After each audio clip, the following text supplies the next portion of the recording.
Channel. आज हम start करेंगे class 9 chapter number 6 lines and angles का इंट्रोडक्शन। लास्ट वीडियो में हमने इंट्रोडक्शन टू यूक्लिड ज्योमेट्री के सारे क्वेश्चंस खत्म कर लिए थे। एक्सरसाइज 5.1 पूरी खत्म कर ली थी। आई होप आपको सारे क्वेश्चन बहुत अच्छे समझ आए होंगे। चैप्टर 5 कितना इंपॉर्टेंट नहीं है, बट आपको उस चैप्टर से रिलेटेड कंसेप्ट क्लियर हो रहे बहुत जरूरी है, उसके जो एक्सियोम्स हैं, पोस्टुलेट्स हैं। चलिए आगे बढ़ते हैं, हम स्टार्ट कर चैप्टर नंबर 6। यहाँ से स्टार्ट होती है हमारी ज्योमेट्री। ज्योमेट्री का जो पार्ट है मैथमेटिक्स में बहुत ही इंपॉर्टेंट होता है, सबको आपको पता है। इस चैप्टर से 1 से 2 क्वेश्चन तो 100% आते ही आते हैं, क्योंकि बहुत इंपॉर्टेंट चैप्टर है ये ज्योमेट्री का। ठीक है, और एक और बात, अगर आप मेरे चैनल पर नए हैं तो मेरे चैनल को सब्सक्राइब करना बिल्कुल भी ना भूलिएगा। चलिए स्टार्ट करते हैं इंट्रोडक्शन वीडियो।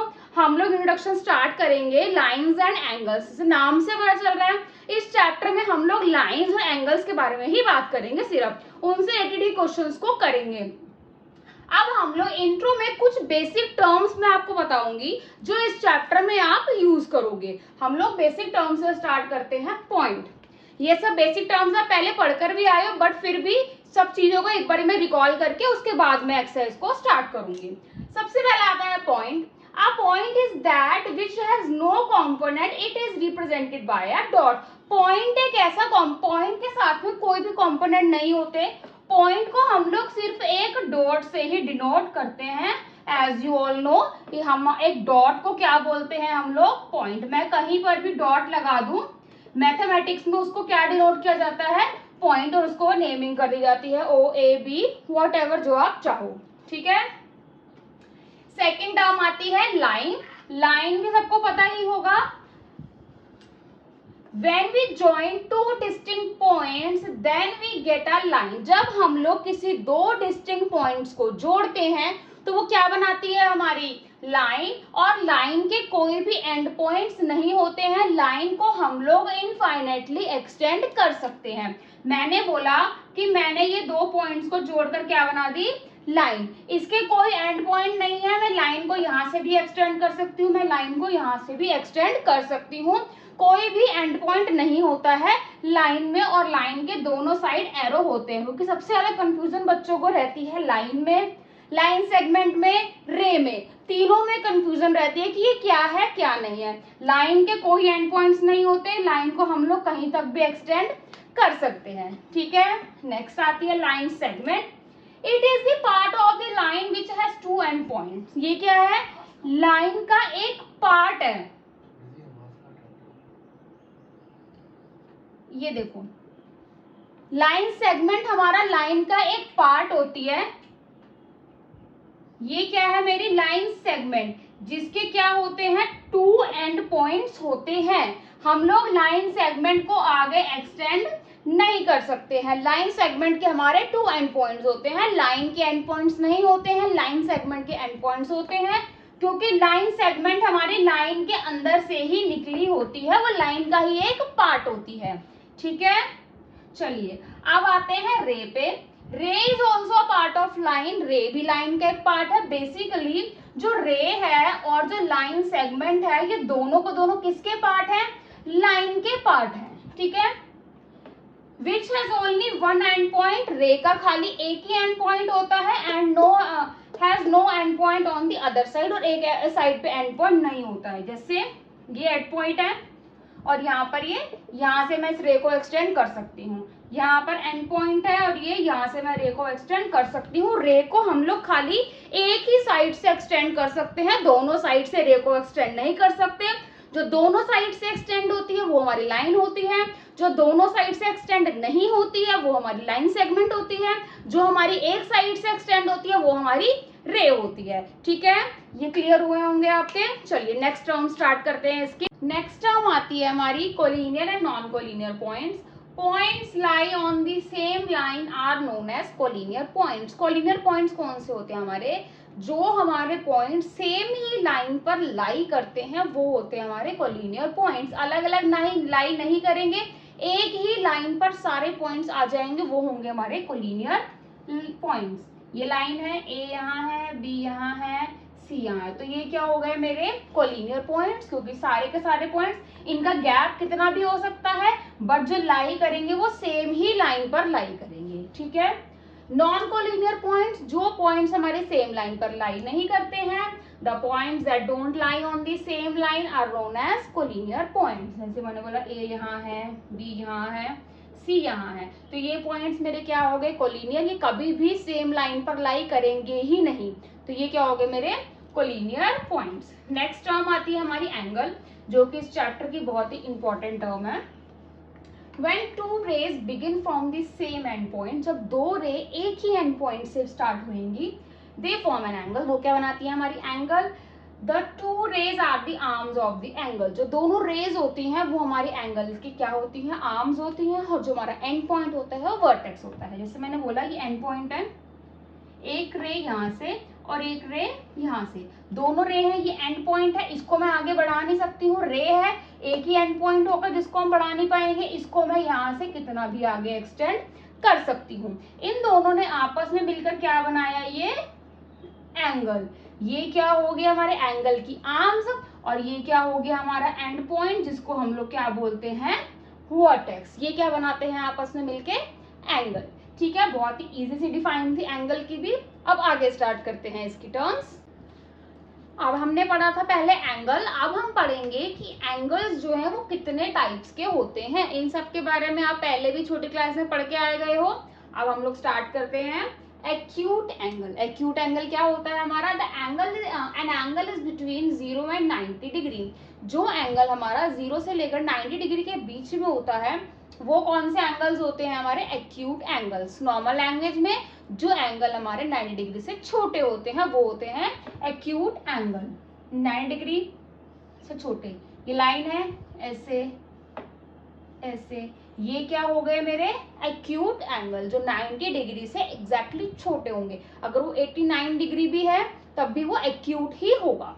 ठीक है, नेक्स्ट आता है राइट एंगल। राइट एंगल की मेजरमेंट एग्जैक्टली किसके इक्वल होती है, 90 डिग्री के, ना 90 से ऊपर ना 90 से नीचे, कंप्लीट 90 डिग्री होता है हमारा राइट एंगल। मैं इसको ऐसे भी लिख सकती हूँ, ये हो गया मेरा 90 डिग्री, ये हो गया मेरा 90 डिग्री, ये भी मेरा 90 डिग्री होता है। कई बच्चे को शेप देख के कंफ्यूज हो जाते हैं, but this is also 90 degree. ठीक है, मतलब किसी भी तरीके से बना हुआ उसकी जो कंप्लीट मेजरमेंट है वो 90 डिग्री ही होनी चाहिए, तो वो क्या होगा हमारा राइट एंगल। नेक्स्ट आता है obtuse angle. An angle is between 90 degree and 180 degree. जो एंगल हमारा 90 से 180 के बीच में होगा, यानी 90 से बड़ा 180 से छोटा, वो क्या होंगे हमारे ऑब्ट्यूज एंगल।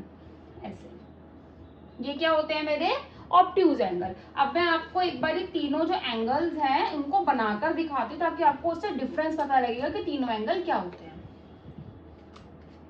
ये है मेरा 90 डिग्री, ये 90 डिग्री है। ठीक है, जो क्या है मेरा राइट एंगल। 90 डिग्री से छोटा, 90 से छोटा ये हो जाएगा मेरा एक्यूट एंगल। 90 से बड़ा ये हो जाएगा मेरा ऑब्ट्यूज एंगल। इससे आपको डिफरेंस पता लगा होगा, ये 90, ये एक्यूट एंड ये ऑब्ट्यूज। ठीक है, चलिए नेक्स्ट एंगल स्टार्ट करते हैं। हमारा नेक्स्ट एंगल कौन सा है, नेक्स्ट आता है हमारा रिफ्लेक्स एंगल। रिफ्लेक्स एंगल को हम लोग उल्टे एंगल्स भी बोलते हैं। जैसे मैंने बोला ये है मेरा एंगल, ये है मेरा एंगल, तो अब तक हमने एंगल्स इनके बारे में पढ़ा है ना, ये हमारे एंगल्स बनते हैं। बट रिफ्लेक्स एंगल हमारे इनको फाइंड करते हैं।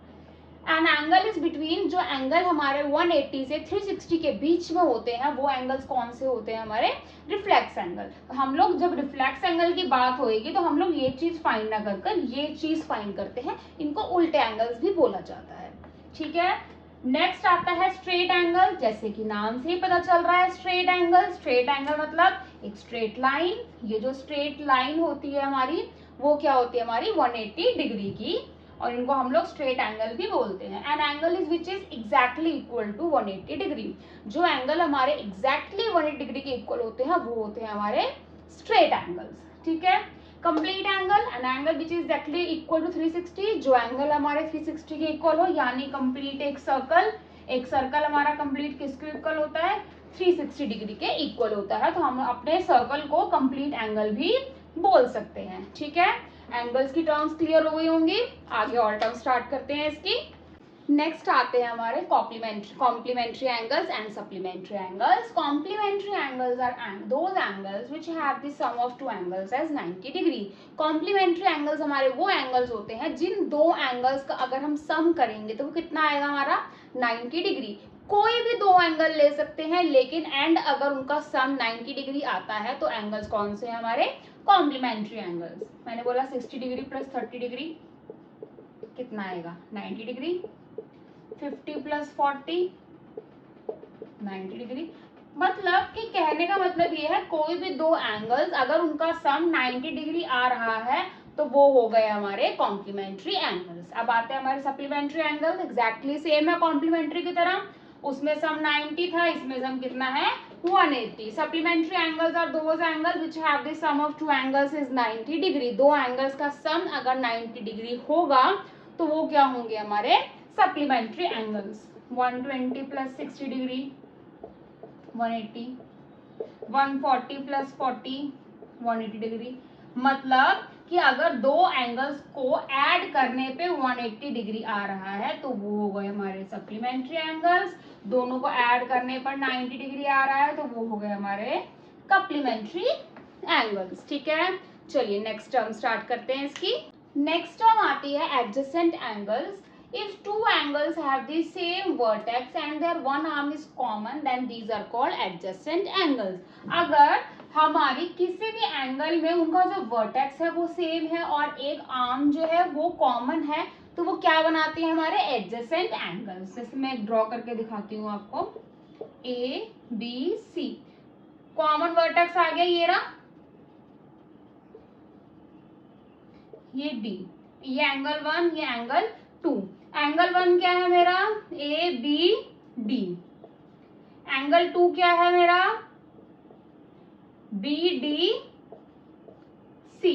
क्या बोला गया है क्वेश्चन में हमारे डिफाइन में सेम वर्टेक्स ये रहा हमारा B and one common arm. Common arm क्या हो गई, ये हो गई हमारी बी डी. यानी एडजेसेंट एंगल में वर्टेक्स सेम होगा और एक आर्म कॉमन होगी तो उनको एंगल्स को हम लोग क्या बोलेंगे एडजेसेंट एंगल्स. ठीक है, नेक्स्ट टर्म आती है हमारी linear pair of angles. Linear pair of angles हमारे क्या होते हैं वो एंगल्स जो हमारे एक ही लाइन पर बनते हैं. मैंने बोला ये angle 1 angle 2 A B C D, इनका भी वर्टेक्स सेम ही होता है. If two angles have the same vertex है ये रहा B and the one common arm, एक आर्म कॉमन होगी. दोनों एंगल्स हैं, ये रहा angle A B D common, angle B C D common, एक आर्म कॉमन होगी. अब बोलोगे कि ये सेम चीज तो हमारी एडजेसेंट में भी थी. एक अलग चीज इसमें क्या होगी, but the arms which are not common, जो आर्म हमारी इस वाले एंगल्स में कॉमन नहीं होगी वो क्या बनाएगी एक स्ट्रेट लाइन. कौन से आर्म कॉमन नहीं है A B and B C, ये दोनों कॉमन नहीं है, ये दोनों आपस में मिलकर क्या बना रही है हमारी एक स्ट्रेट लाइन. यही डिफरेंस है एडजेसेंट में और लीनियर पेयर ऑफ एंगल्स में. ठीक है, चलिए नेक्स्ट एंगल्स पढ़ते हैं इसके आगे. नेक्स्ट आते हैं हमारे vertically opposite angles. If two lines intersect each other at a point then opposite angles are vertically opposite angles.